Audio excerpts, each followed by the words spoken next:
તો જોઈએ આજના સમાચાર જસદણથી અમારા રિપોર્ટર કરશન મમતા સાથે। જસદણ પંથકમાં આટકોટ જીવાપર પાંચવડા જીવાપર વિસ્તારોમાં ભીમ 11ની શુકનવતી વાવણી લાયક વરસાદ વરસ્યો હતો, જે 1.5 ઇંચ વરસાદ ખાબક્યો હતો। વીજળીના કડાકા ભડાકા સાથે વરસાદ વરસ્યો હતો, પવન સાથે વરસાદ વરસ્યો। ખેડૂતોમાં આનંદની લાગણી ફેલાઈ ગઈ હતી। આજે બળદને તિલક કરી વાવણીના શ્રી ગણેશ કર્યા। આટકોટના રસિકભાઈ રામાણીએ જણાવ્યું હતું, વાવણી લાયક વરસાદ વરસ્યો, જેથી આજે અમે બળદોને તિલક કરી વાવણીનો આરંભ કર્યો હતો।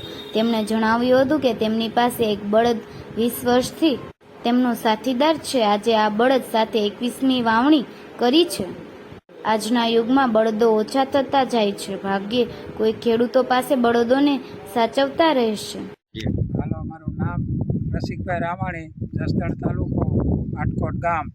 કાલે ભીમ 11ને દિવસે સાંજે 6 વાગે મેઘરાજાનું આગમન થતાં વરસાદ 1 થી 1.5 ઇંચ વરસાદ પડ્યો છે। વરસાદ બહુ સારો પડ્યો છે અને વાવણી લાયક વરસાદ છે। તો આજે અમે ભીમ 11ને દિવસે વાવણીનું શુભ કાર્ય કર્યું છે।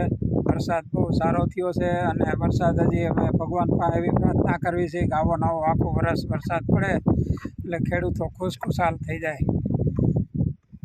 સમાચાર તો રોજના છે, પણ અંદાજ છે ખાસ। ફરીથી મળીશું નવા સમાચાર સાથે, ત્યાં સુધી જોડાયેલા રહો લોકસામના ન્યૂઝ સાથે।